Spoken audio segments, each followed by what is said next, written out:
So, what if almost everything we've been told about boomers, Gen X, millennials, and Gen Z at work is wrong? Today, we're exposing the myth of generational differences and why labeling people by generation may be actually damaging workplace culture, leadership, and communication.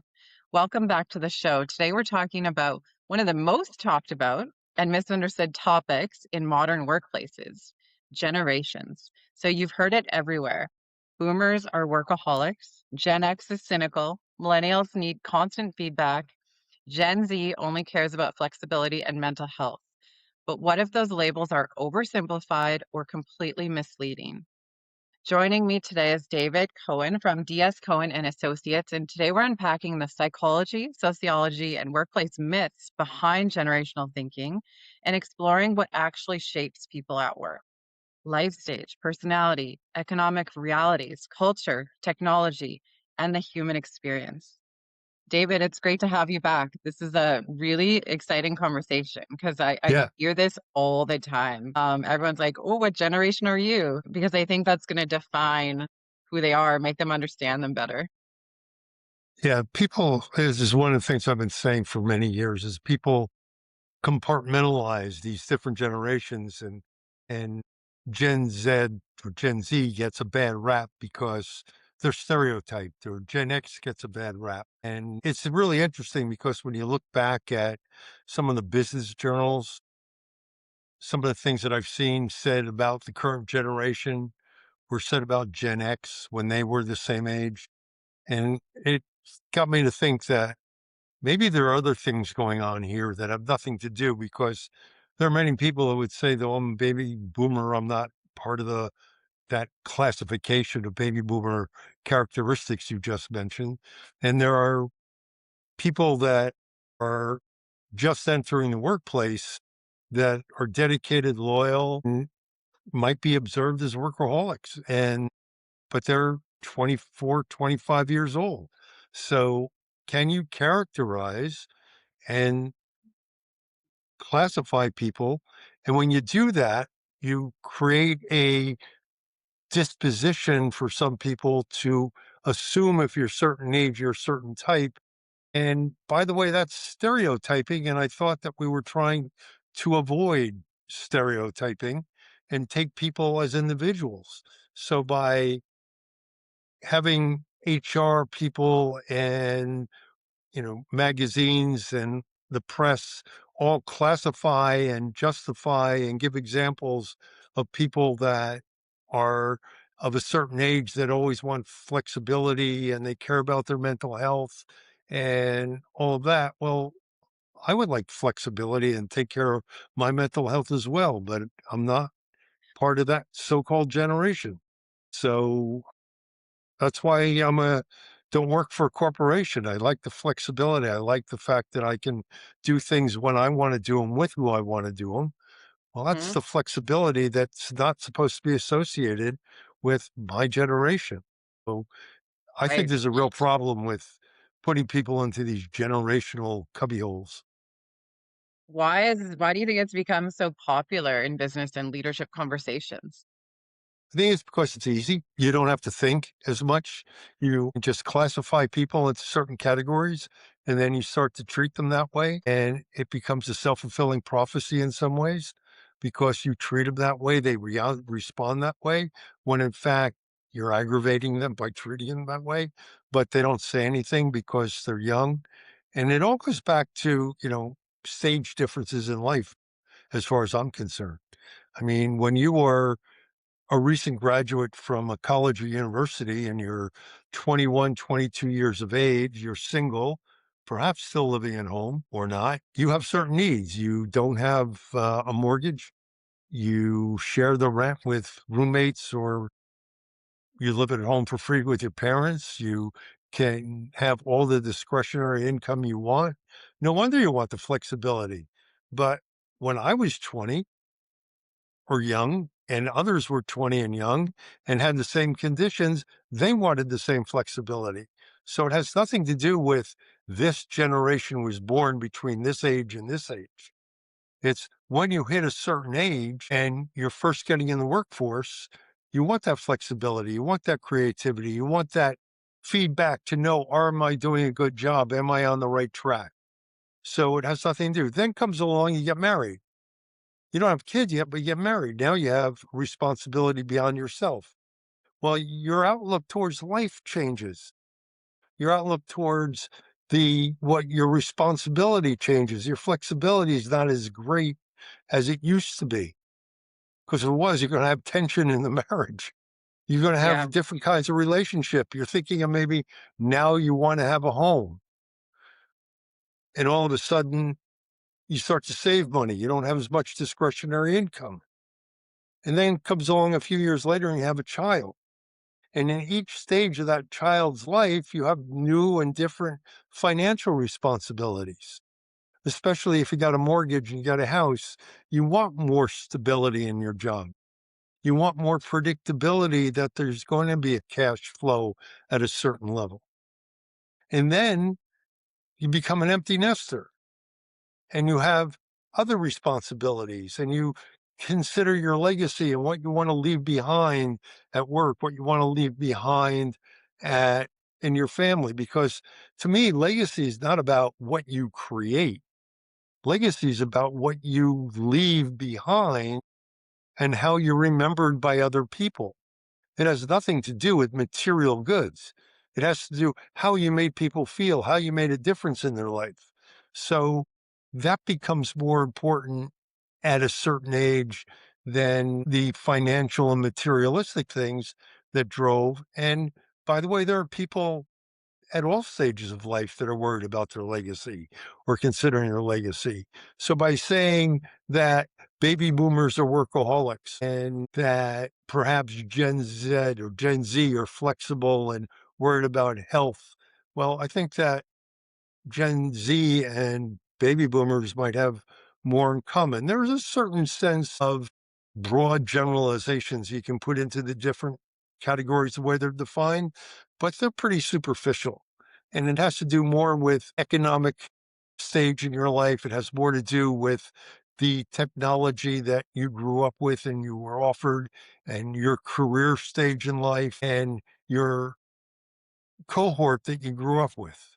So, Hmm. for instance, baby boomers were impacted by they were post World War II, high prosperity. People could afford a house. People were moving in the house. It's the great American dream. You then had Vietnam hit you in a certain way. You had Kent State hit you in a certain way. That was a collective experience that we would carry forward in our life. So what was happening in our life then has impacted us now.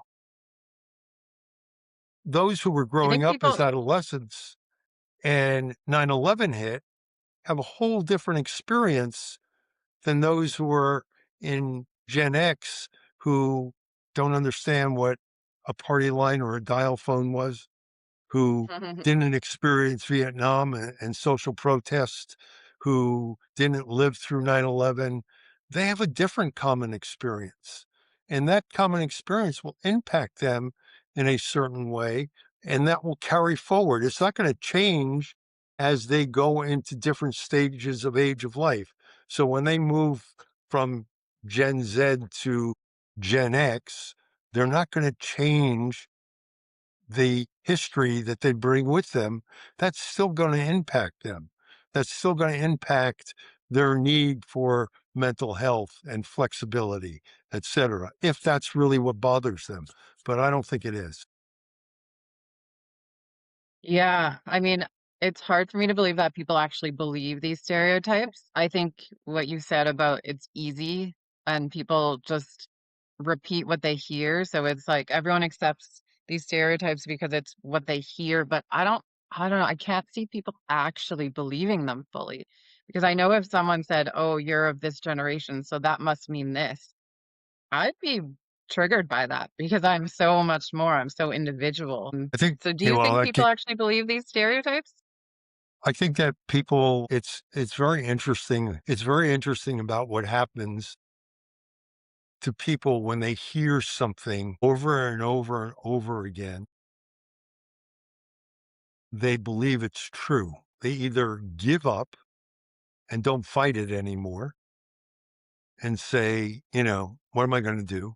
Throw their hands up, or they begin to actually believe it. And, you know, who we were when we were growing up really impacts who we are now. So it'll impact our optimism. It'll impact our outlook on life from a point of stability or anxiety, from the point of view of ambition, social responsibility. It'll impact us on the amount of risk we're willing to take.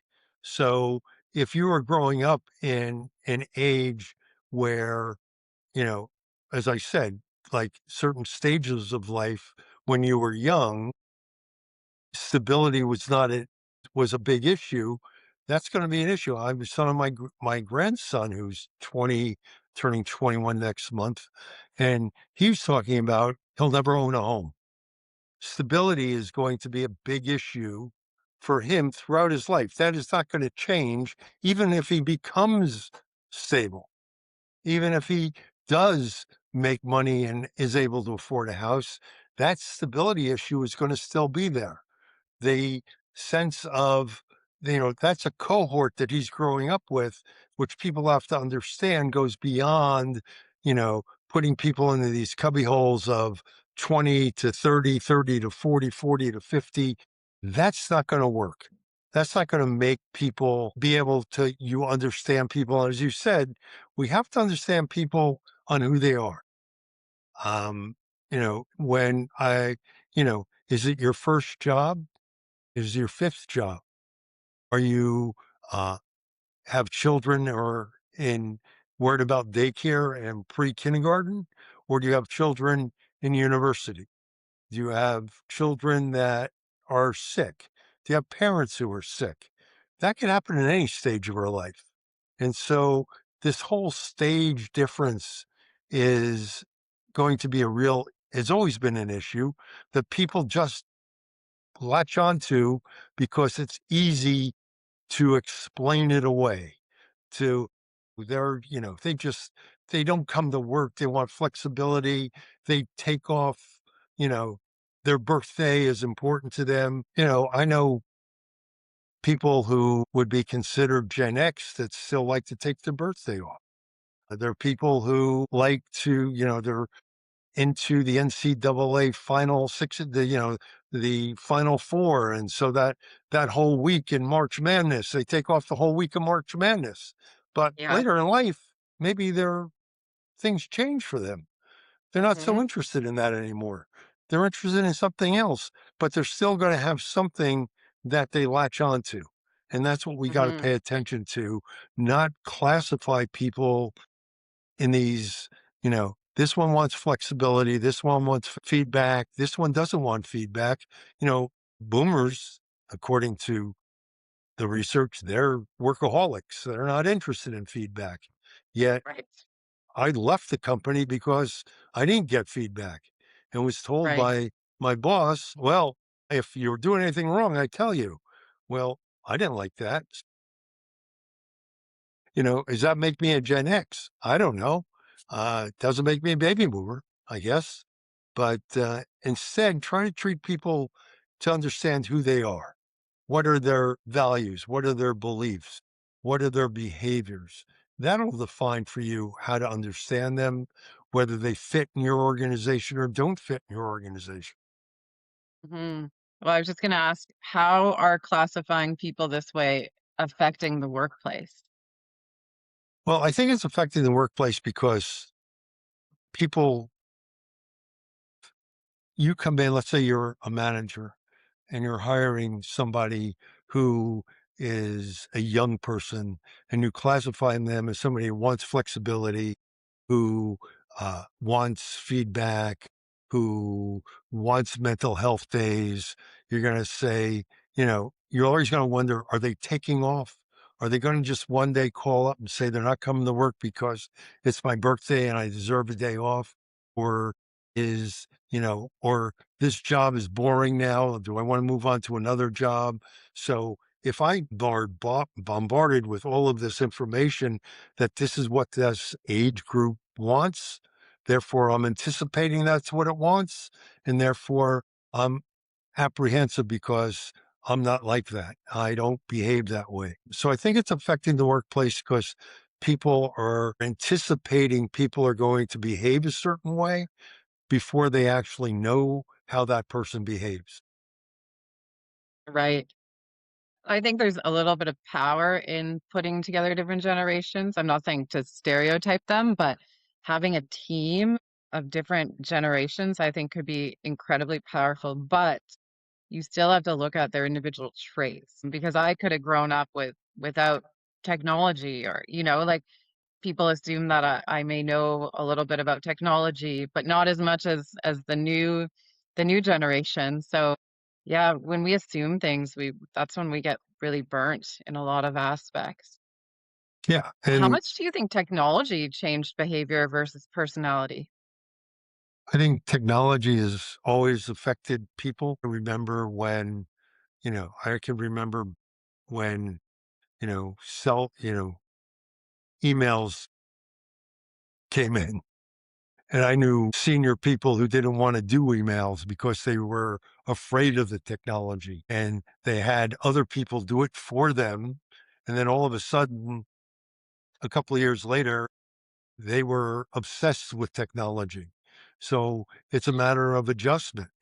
Technology's always, we have AI now. There was yesterday on the news, one of the commencement speakers at one of the universities mentioned AI and got booed by the audience, by the graduates. And, his response was, love it and get used to it. It's here to stay. Don't fight it. But if we fight it, it owns us. If we understand it and we can use it in a way that's meaningful, we own it, just like emails, just like, everything else that's happened with the internet and everything is if we can use it to our advantage, we like it. If we feel it's going to control us or going to stymie us from making progress, we're going to hate it and we're going to avoid it. So I think that technology has had a major impact. It's one of those life stages issues that, you know, children going into workplace today, young people going to workplace today, they grew up with screens. They know how to program. They're used to it. They're not scared of it. They embrace it. That doesn't mean that they're lazy. It doesn't mean that they're not focused on work. It doesn't mean that they are not stable. It just means that they have a different skill than we have on the way they approach life and deal with things. Yeah, absolutely. So let's talk a little bit about personality and continuity. Can you explain continuity for us? And do you think personality traits stay relatively stable over time? Well, it's a really interesting question because it gets to something which is another one of my pet peeves, I guess, is there's a difference Good, let's get you between, fired up. yeah, there's a difference between traits and behavior. If you look at some of this psychological work that has been done by Jung and others, they say that our traits are usually stabilized by age. So is a trait like something like anxiety, ambition, optimism? A trait is a characteristic that people have. Like you were saying, it's optimism, it is uh, anxiety, it is ambition, it is those which are known as sort of the big five that these personality assessments take into consideration. Those are traits that say, in a general situation, this is how you are going to relate to the world around you. They are not behaviors. Behaviors are how you actually act in those situations. So just because you might be anxious, it doesn't mean that you are not going to behave a certain way. Just because you might be an introvert doesn't mean you're not going to engage people in a conversation And even if you're an extrovert, it doesn't mean you're going to engage people in a conversation. So the behaviors, so the traits are the sort of the general picture. The behaviors are the actual actions that we take within that situation. So the way that you look at it is, from a psychometric point of view, we are taking a picture of a person without knowing what the context of that situation is. The Mm. behavior is what they do in the situation. So the way I look at it is the trait tells you what they might do. The behavior tells you what they will do. So when we look, and that's what we're looking at when we talk about generational differences, we're looking at traits. We're not looking at behaviors of what people actually do in their life and how they interact at work. So by categorizing people into these categories, we stereotype them and pigeonhole them and don't give them the opportunity where we think something's up when they don't behave the way we anticipate from that trait classification they're going to act. And that's why, these psychometric tests that are given during the interview process perpetuate this stigma perpetuate because all we're measuring are the big picture. We're not measuring the person. We're not talking about personality from a behavior point of view. We're talking about personality from a trait generalization point of view. So traits are important, but in order to really understand the person, you got to look at the picture. It's kind of like the traits, the camera, but the behavior's the actual picture.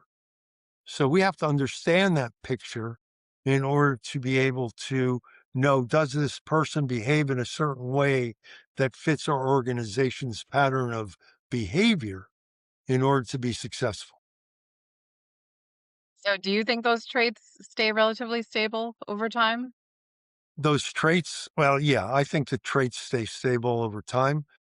If you look at any of the developmental theories from a psychological point of view, those are usually formalized depending on what if you're talking about uh Peugeot, he says that they stabilize in late adolescence. If you look at Young and others, they say they stabilize around late 20s, early 30s, but they don't necessarily change unless there's a significant emotional event that happens in somebody's life that forces them to look at the world differently. And that's very rare. So when we make these generalizations by using these psychometric instruments, that's why they are predictable from a certain point of view, but not reliable for how people will actually perform on the job. Right, right.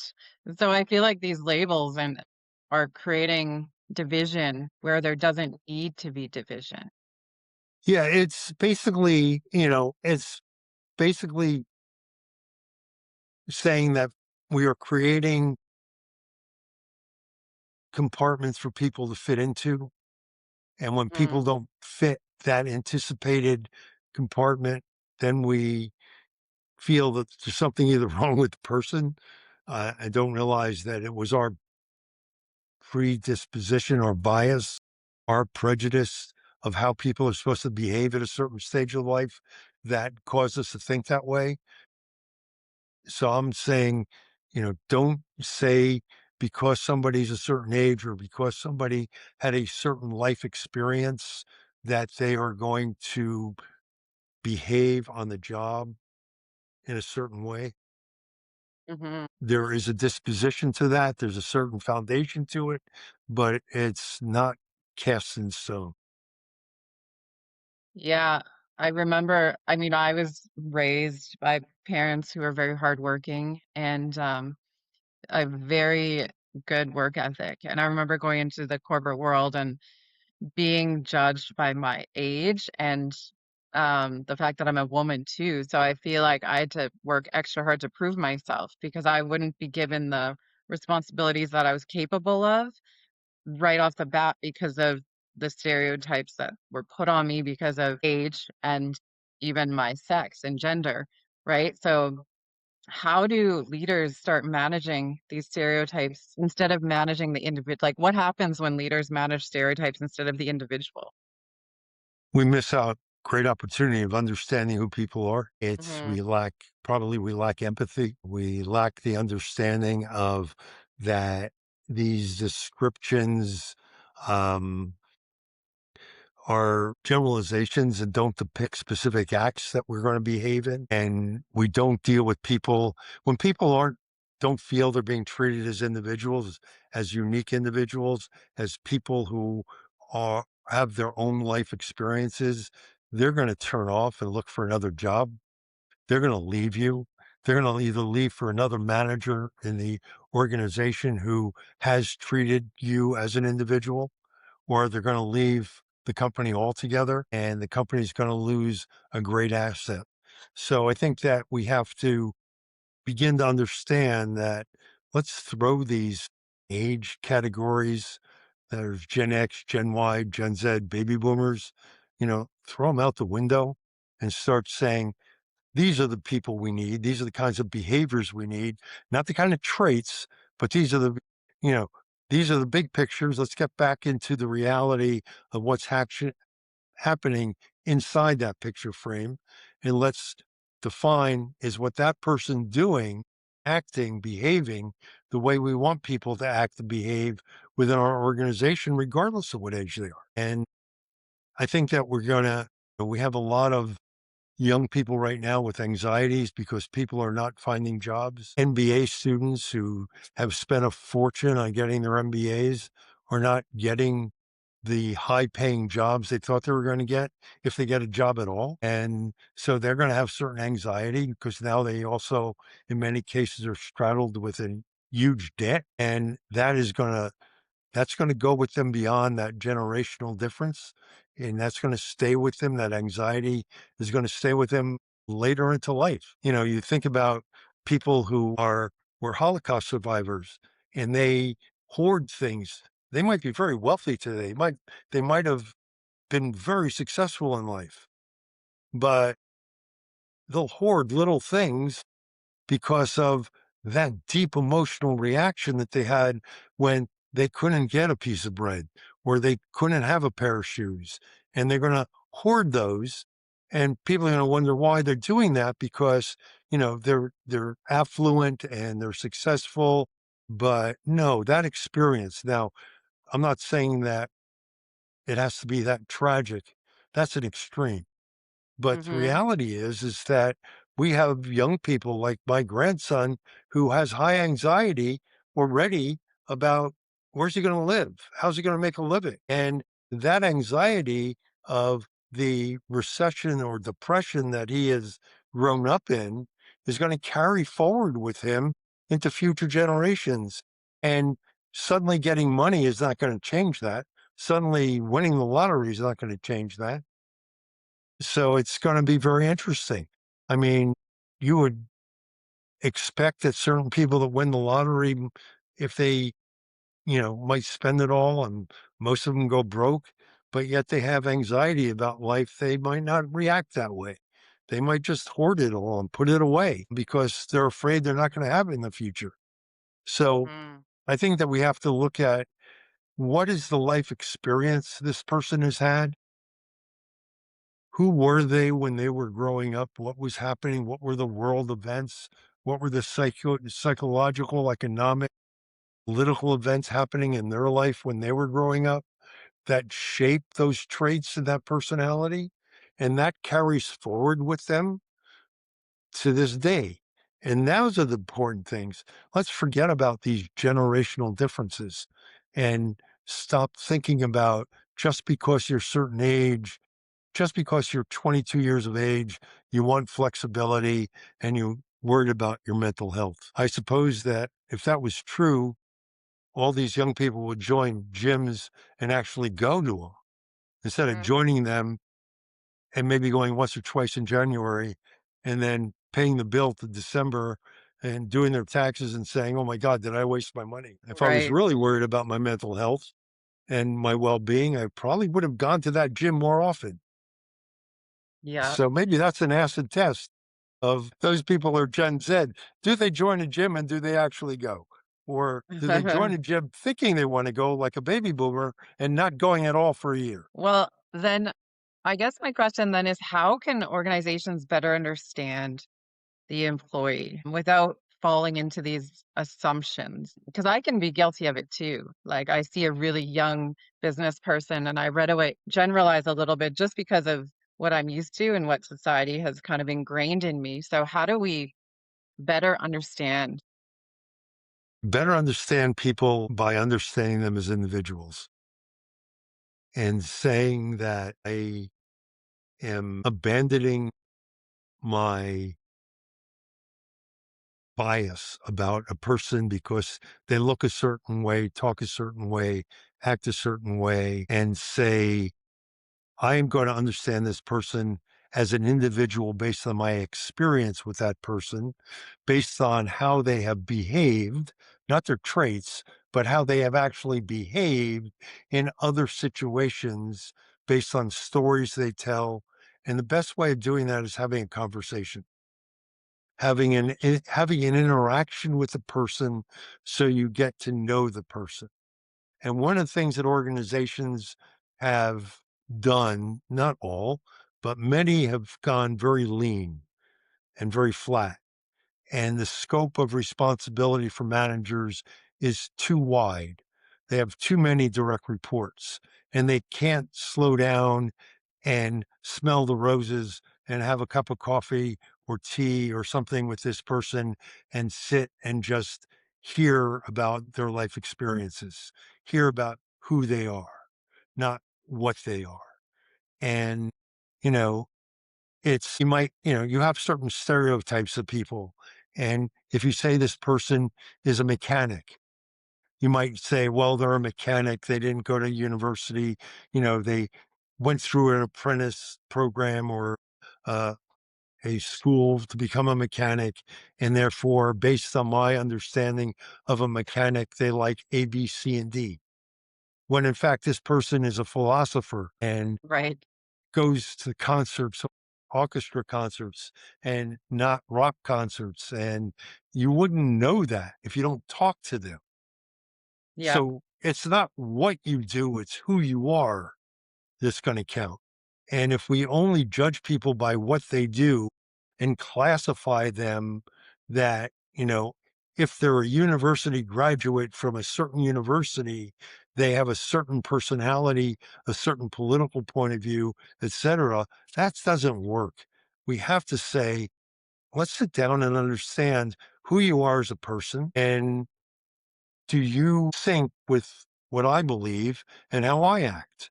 And if Mhm. not, then let's not be friends. But don't assume they're not friends just because they come from a certain classification that was imposed on them by some journalist that caught on and everybody says, all right, so you're Gen X, you're Gen Z, you're Gen Y, you're Gen Alpha.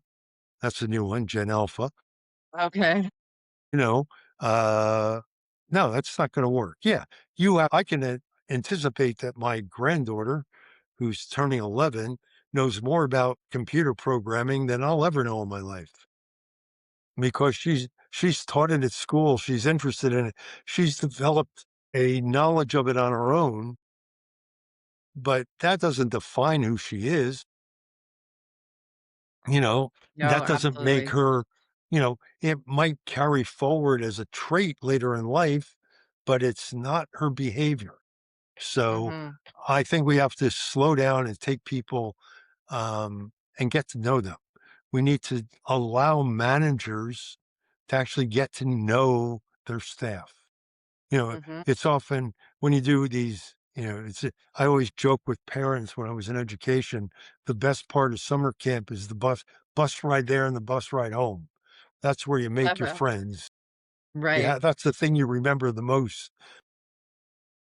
But yet managers do all this formal onboarding, but they don't have that bus ride with that employee to get to know who they are. Right. So That's what's going to be important. Do you think workplaces are becoming more human-centered or more categorized? I think they're categorized. I don't think they're human centric at all. And now that's a broad generalization. That doesn't mean every workplace is like that. And it doesn't mean every manager within every organization is like that. But I think that because people are being asked to do more in a shorter period of time with less human support on the job, et cetera. They're becoming more isolated and they're becoming more disillusioned and they're becoming more anxious. And as a result of that, people are having a real problem having a positive work experience at work because when that isolation happens without that human contact, without that ability to exchange, if we become friends with our AI and name it, call it Bob or whatever we call it, and we make decisions because we've asked Bob, we're not having human interaction. And we don't have human interaction. We don't have commitment to the organization. We don't have commitment to the job. We don't have commitment to our teammates or our boss, and things are going to start to fall apart. And that's going to go out across every generation. So then do you feel that trust and respect and communication are still the most important thing across all generations? Well, I think that we have to be careful with the two words trust and respect. And I learned this in working with a couple of people. I can trust somebody, but not respect them. I know that this person will behave in a predictable way given a situation, but I don't respect that person. So I think that that's a real interesting differentiation. If I can trust the person and respect them, I think that it'd be a much better workplace. But if I trust the person and don't respect them, then I think the workplace is still going to have issues. Yep, I would agree with that. Absolutely.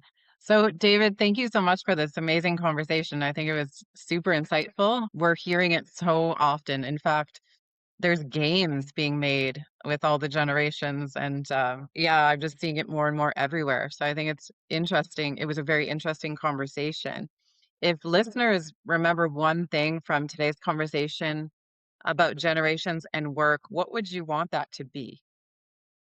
I would be forget about categorizing people by their classification of X, Y, boomer, etc., and know the person as a person. What are their behaviors, not their traits? Don't judge them by a psychological assessment.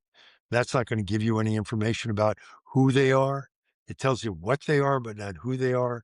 And treat people as individuals and care about people as individuals according to their own individual needs and aspirations. Yeah, I second that. Can you tell everyone more about yourself and the work that you do? I Yeah, have your book right here, Selecting the Best. thank you very Tell us much. more about the work that you do. Yeah, I work with organizations on behaviors, on values, not on traits or characteristics, and help them identify what is the belief system that makes that organization a cohesive unit and defines the culture of the organization, and then integrate that knowledge of those behaviors into all aspects of talent management. I work with senior leaders on sort of the ethical perspective of what if these are your values, what kind of decisions you're making, and what's the impact of those decisions, and are those decisions aligned with your values? So those are the kinds of things that I work on. And if somebody needs to get in touch with me, they can either find me at sagltd.com or find me on LinkedIn, and glad to continue the conversation in areas that interest them. Well, I do believe the work that you're doing is really amazing and really helpful to have someone come in and see the blind spots in an organization and then make little tweaks and just so that the organization can be a better place. And so I truly believe that people should take away from this episode that people are so much more complex than the labels that we're placing on them. So thank you for bringing this to light. Thank you. We have so much fun. And to our audience, thank you so much for tuning in. The world changes, technology changes, economies change, but human beings still want many of the same things: stability, purpose, growth, and connection. And so maybe instead of asking what generation they are, maybe we should start asking what stage of life are they in and who are they as a person. So to learn more about David Cohen and his work at DS Cohen and Associates, check out the links in the show notes. And if this episode challenged the way you think about generations, leadership, or workplace culture, please give us a like, give us a follow, and send it to someone who you think may benefit from listening to this episode. Thank you so much for tuning in, everyone. Take care.